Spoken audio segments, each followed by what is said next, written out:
Spoiler alert. This Let's Play contains the solutions to puzzles. Unless you have no intention of playing, or you're stuck on a puzzle, we advise that you skip this series. I've been steampunked. Oh, right in the wallet! How's it going, everybody? I am the Dragon as always, and this time, a little bit different. Since my video card is still dead in my computer, I found a way to get my laptop to record. My laptop isn't powerful enough to play the games that I want to play, or capture them well, but it can record my phone. And this game just came out yesterday, and I've been pretty into it. In fact, I 100%ed it, but I cleared it out so I could do this series from scratch. This is Lara Croft Go, and it takes the best, the core elements of gameplay from the Tomb Raider series and applies them in almost a game board-like way. If you've ever played Hitman Go, you have an idea of how this is. This game came out on the 27th. Today is the 28th when I'm recording this, and I just 100%ed this game a couple hours ago. And it has gripped me so much that I am now starting all over again. Now, as you can see, it's very stylized, really, really pretty. And you've got the little diamonds that kind of represent each move on the board, so to speak. And time doesn't move when you're not moving. So essentially, each move is a stop. Now, that right there is what we're going to be hunting for throughout the whole thing. We just tap on it, and we've got a fragment of the gilded skull. And each chapter or each little thing has a whole bunch of these. They're relics and jewels. So in this, it's quartzes.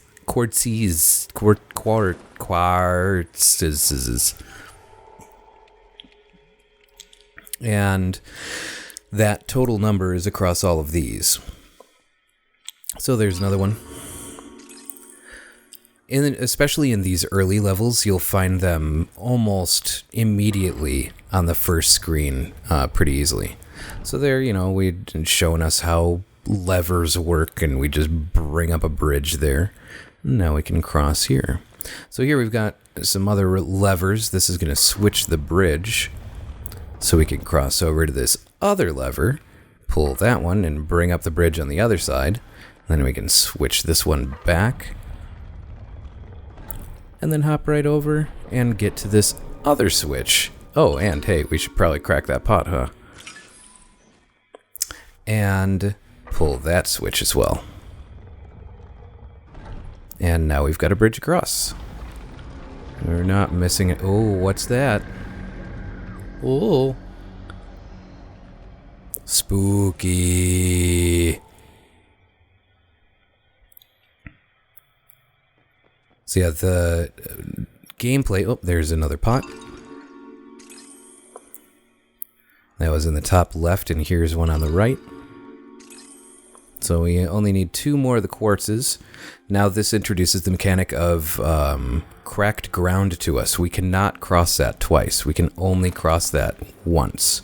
So now we've done our damage. If we were to go back, we would fall into a pit. And the same applies for walls. You can traverse it once, you go to do it again, and it's going to do this. Fall apart, leave a big hole. Sometimes you want it to do that, especially in some of the later levels. You can strategically do that. I'll pull that. I don't know why that goes all the way out over there. Seems kind of pointless. Then we'll come back down here, and very simple. Like I said, these are essentially tutorial levels. These are introductions, starts out real nice and slow, gives you a good taste for the game and the mechanics for it, and they do a good job of introducing a new thing to consider. Oop, almost missed that pot there. 5 quartzes found. They do a really good job at introducing a new mechanic in pretty much every section. Oh, we need to go above it for these switches. Move that down. Now we can get up on that side. And let's see. Now with this one, I think we want to go this way first.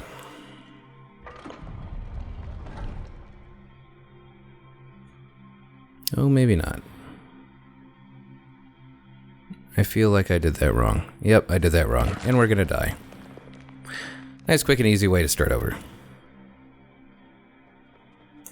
And let's see here. So this time... Oop, did I miss another? Yep, there's another one. 3 out of 4 of the skull fragments. This time we'll go up here, hit that guy,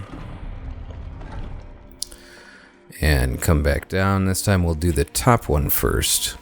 And there's no real way to know that. I guess it's kind of trial and error. Oh, and there's a tricky one. You see there at the bottom of the screen, I don't have like tap highlighting or anything on, but at the bottom of the screen you see that little beam of light. Yeah, got all the quartzes. And so now we can hit that, fall down, jump up here, hit that guy, move it up, and continue on. Now, I suppose there is one way to know that. The color of the switches usually correspond with the piece of the environment which they will be moving. Now, let's keep an eye out here for any other pots, because... Whoa! I feel like we're... Well, hello! You're spooky. Yeah, it doesn't look like there are any pots. Let's get out of here.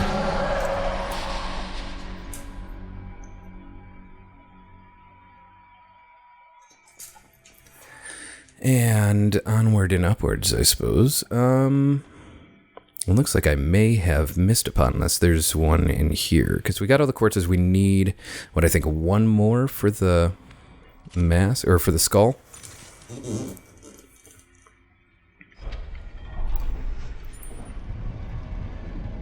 Got a key there. Let's see. So that's going to correspond with this door, but right now I'm kind of concerned about trying to find another one of those little pots, and it doesn't look like I'm going to find one here. It's possible I may have missed one. Possible, probable, likely. However you want to refer to it, I suppose.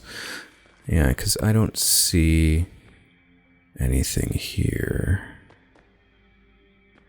I would have thought that, yeah, it should be pretty easy to spot. In these early levels, they're significantly more easy to spot. But yeah, it looks like we may have missed one, because this is going to take us on to the next area. The Maze of Snakes. It doesn't sound daunting at all. And, of course, right away, first screen, here's a little pot. And now we've got emeralds to collect. And new relics as well. I think if I tap on this little guy in the top left, yeah, he makes a little skittering sound. Little Easter eggs for yous. And so here now we're being introduced to enemies. It's super easy. You can only attack them from the sides or behind. If you move in front of them, they will kill you. So I can do that and look all fancy schmancy like. And I can only do this round one right way. I have to come up from behind. Hey, look, another pot. Here's another emerald. So we hit that guy, and then come back around the other side and hit that guy. And we didn't have to kill him or anything. I don't even think there's an achievement for it or anything. Now again, only one right way. Can attack them from the side. Cannot attack them from the front. And we'll move forward here. I don't see another pot or anything. Sometimes you'll find them even far out in the distance. in the landscape. But if I recall correctly, that doesn't end up happening until the later levels to increase difficulty of your Easter egg or your bonus findings or whatever. So here we have a very simple puzzle. We have to come up with a plan of attack. Now, if I were to go left, I would be eaten. If I go straight, I'm fine. If I go right, I'm fine. Now, if I go straight, if I kill the one in front of me, I will be eaten by the one facing it. And likewise on the one on the right, if I go left, I'm fine. Now, if I go left again, I can take both of these guys out. And I can now take this one out. And this one. And hey, oh, no, I can't take. God damn it. My mistake. That's what happens when you get distracted by a pot. There was a pot on top of that thing. So we go here. Oh my god. I messed up again. Oopsies. Sorry, Lara. So go up here. And this time we'll do it right. So we do that guy. We do that guy. We do that guy. We do that guy. And before we do anything else, grab that little pot up there and get a fragment of the twin snakes. And then we hop up here and trigger this. And now they're staggered and offset, and we can actually take them out in a pretty reasonable way. Like so. Now I put them back, and we're all good. Come back down here, get that guy, and that's that. I don't see any other pots, so we'll move on.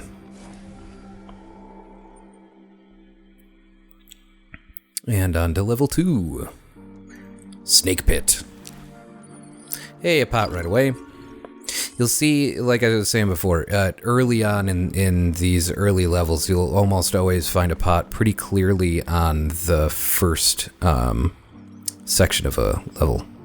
So we can take this guy out, but we can't hit that lever. So we're going to have to find a way to, we can come up here, and we can take this one out here. We'll do that. Hey, look, another pot. And another one. And now we are able to take this guy out from the side, and then we can stagger these and get that guy taken care of, but I can't go forward. So what I need to do is go back here and move this again, I think. And then hop over here. Oh, I can't go forward from there. So we can do that. Then that, and that, and that. And there we go. And then we climb up here, and we're good. Cool. Spooky, scary.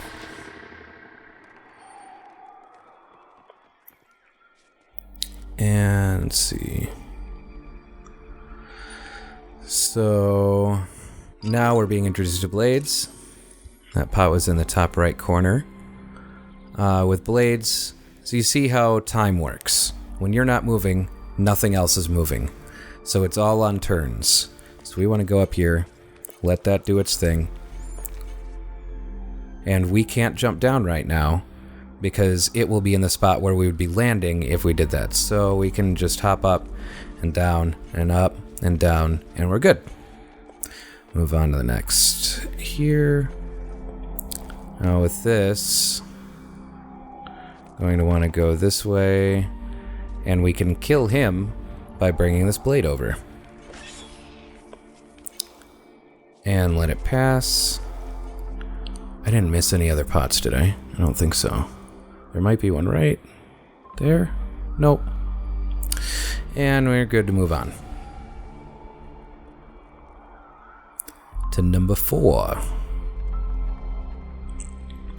Music is really, really pretty. I mean, everything about this game is just gorgeous. It is the perfect pocket puzzle game. I mean, you'll beat it in a few sittings, but I mean, damn. It is such a satisfying game. I mean, you know, just dodge the blades movement. As with any mobile game, you know, they're meant to be short experiences that you kind of can bang out while taking a dump or whatever. Grab that guy. Man, since I just 100% of this game, going back to these early bits, it's like, geez. I totally know what's going on here. So we can do that, and up, and up, and up, and over, and over, and up. And there we go. So sometimes you want to sort of idle in an area. Did I miss something? Oh, I gotta come down for this. Sometimes you want to sort of idle in an area to let danger pass by, so hopefully you're left with a square that you can kind of jump back and forth on.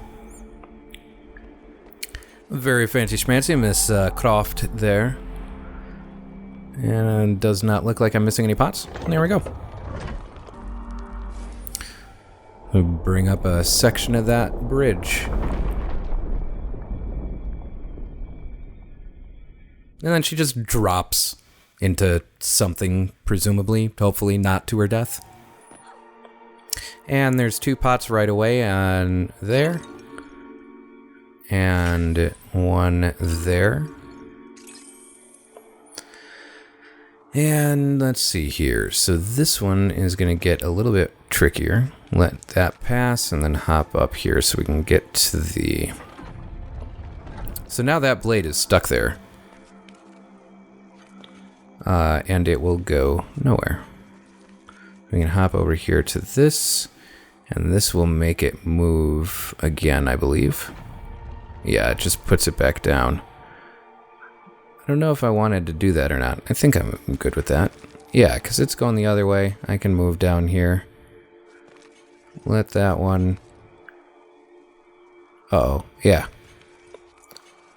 There we go. Now I can just... Oh, maybe not. Because that's about to come back. Yeah, I did something wrong. What I should have done... Now move that. Okay, yeah. I'm good with that. They're not moving. They're both stuck there. And we can hop across. Make sure I'm not missing any pots or anything. Oh, there's one. And off we go. The Canyon of 1,000 Snakes. So we're at about the halfway point of this section. I'm going to end this episode here. Thanks for watching. If you liked it, hit like and, do all the fun YouTube things. Leave a comment. Let me know what you think. And again, I am accepting donations for a new video card. I think I may have found at least a temporary solution so I can get back to recording my Hacknet series and get back to recording Lisa and get back to recording Jet Set Radio and Final Fantasy Crisis Core. All of those will be updated again soon, at least with this temporary solution. But if you would like to help me upgrade my video card and with a more permanent solution, I will put some links down in the description to my PayPal address. I'm accepting all donations. What's a new card? It's like 300 something, right? Like for a decent-ish NVIDIA card. I really appreciate anything that you can do to help. Otherwise, I should have a temporary solution up and running sometime within the next week. So hang in there with me. I'll try and do some mobile episodes to kind of fill the void for you in content. And I'll see you next time.